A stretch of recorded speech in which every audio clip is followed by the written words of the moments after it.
Hey everybody, I'm making this video because I believe there's a good chance I may not be in class tomorrow again because of the C3WP writing grant meeting. I'll probably be in the school, but may not be in the classroom. So I definitely want to make this so that you can have a good idea, or at least so we can um, have some discussions. We've talked a little bit about dissociative disorders. I know I've done a specific video on schizophrenia. The other thing I want to, and I think I've already also done a specific video on anxiety disorders. I'll go back and look, and if not, I'll do one of those too, because we may do both of those today. Um, but I do want to spend some time getting a little more in depth on dissociative disorders. So we're going to go ahead and start rolling with this. Again, feel free, if the sub is in here, to go ahead and pause this as the students see fit so that they can take some notes. But as we've talked about before, dissociative disorders are disorders in which conscious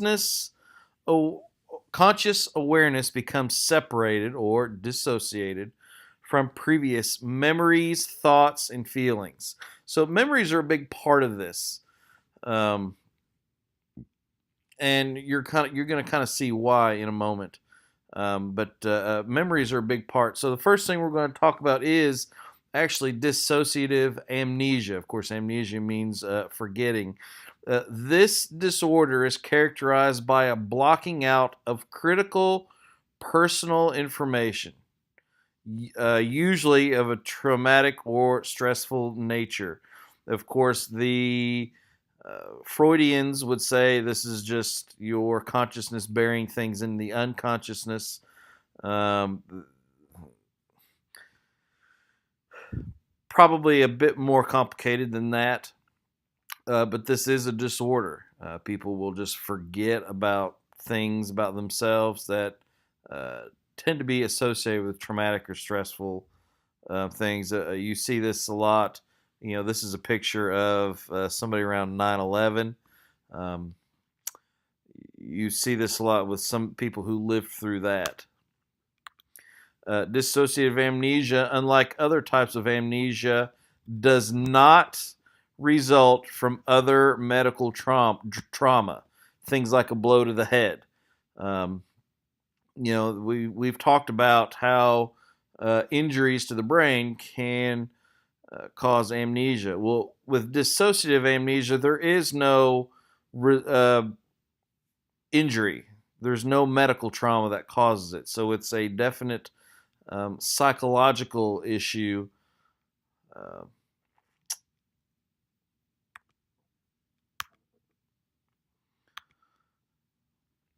a couple different types. Localized amnesia is present in an individual who has no memory of specific events that took place. Again, usually traumatic.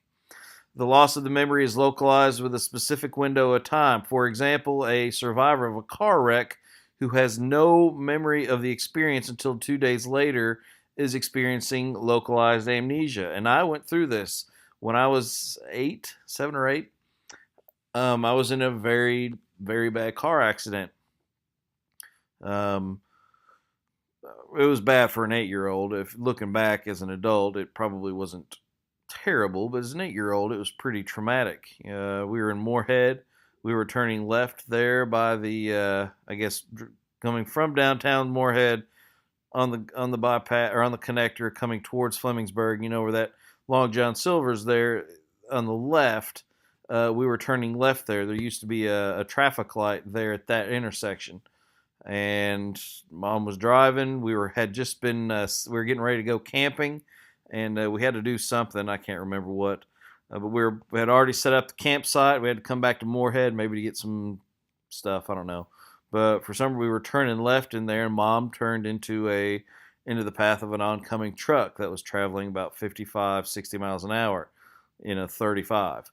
I was leaning up against that door, and it hit the door, hit me. I remember getting, well, I don't remember, but I was thrown from one side of the car to the other. The car spun 3 or 4 times before coming to rest on the against the light pole. Um, Injuries, really didn't have many other than I had 18 stitches up here. And if you look real closely, you can see the scars. But, as an 8 year old, it was very traumatic. And I did not hardly remember anything until about 3 days later.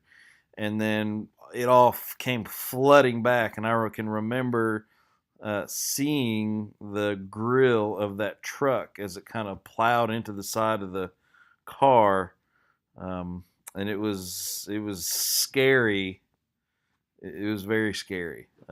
So it is what it is.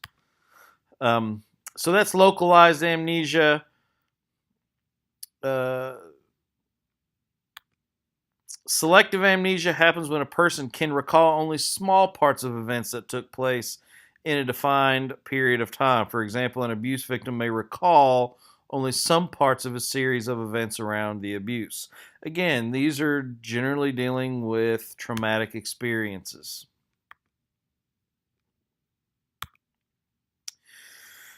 Another type is generalized dissociative amnesia, or generalized amnesia is diagnosed when a person's amnesia encompasses his or her entire life. There's a story, again, most of you know I grew up in Moorhead. There's a story that I didn't know about until I did some research when I was a history major. I did research on Round County and World War II for my senior seminar. And I come across this story of a soldier who kind of walked into town, didn't know who he was, didn't know where he was. Um, and he just kind of was there, and I think he may have died in Moorhead. I was not able to find his grave because nobody knew who he was, because he didn't know who he was. There was no way to get in touch with family. So I remember it just was an odd story.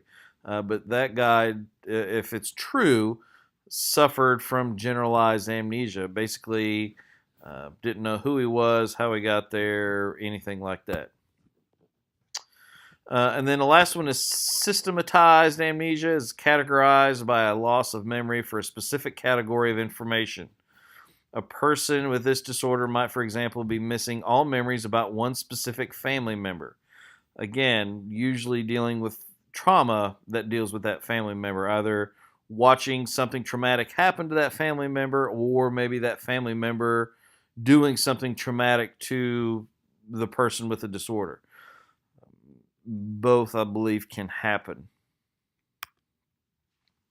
All right, the next thing with this is dissociative fugue. This is not dissociative amnesia, but dissociative fugue. An individual with a dissociative fugue suddenly and unexpectedly takes physical leave of his or her surroundings and sets off on a journey of some kind. They can last hours or even several days or months. Individuals experiencing dissociative fugue have traveled over thousands of miles. An individual in a fugue state is unaware of or confused about his identity, and in some cases will assume a new identity, although this is generally the exception. So these people just start going on a journey. And not sure where this comes from. They will just go and go, and there's a good chance maybe the guy with in Round County could have been suffering from dissociative fugue as well. Because if I remember the story correctly, he just kind of walked into town. And I don't remember if he passed away in town, which is why I couldn't find a marker, or if he just walked on. I don't know. But that could have well been dissociative fugue. Next part is depersonalization disorder. This is marked by a feeling of detachment or distance from one's own experience, body, or self. One can easily relate to feeling as they are in a dream or spaced out. Person's experience with depersonalization can be so severe that he or she believes the external world is unreal or distorted. I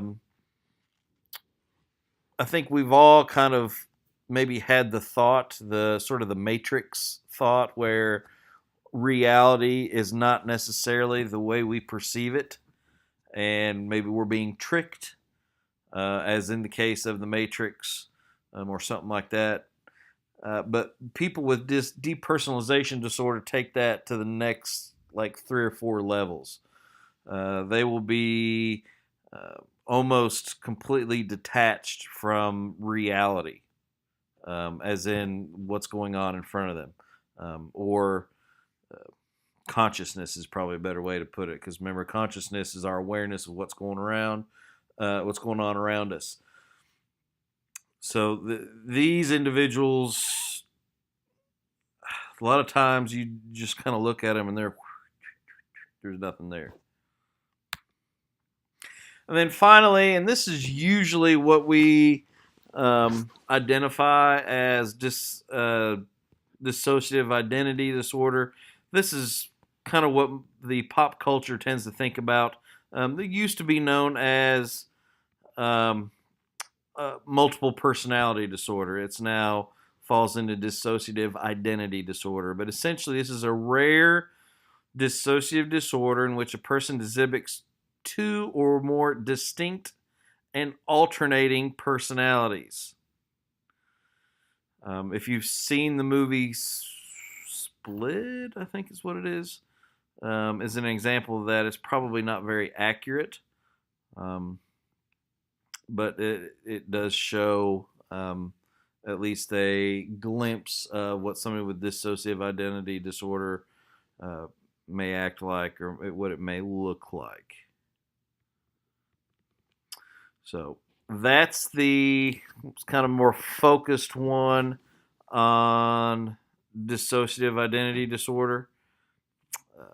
I'm going to go ahead and stop this. I may go ahead and just stop the recording and then make a new. I thought I did one for anxiety, but I'll go back and look, and if I didn't, I'll make another one and we'll watch it. So, anyways, hope you all are having a good day.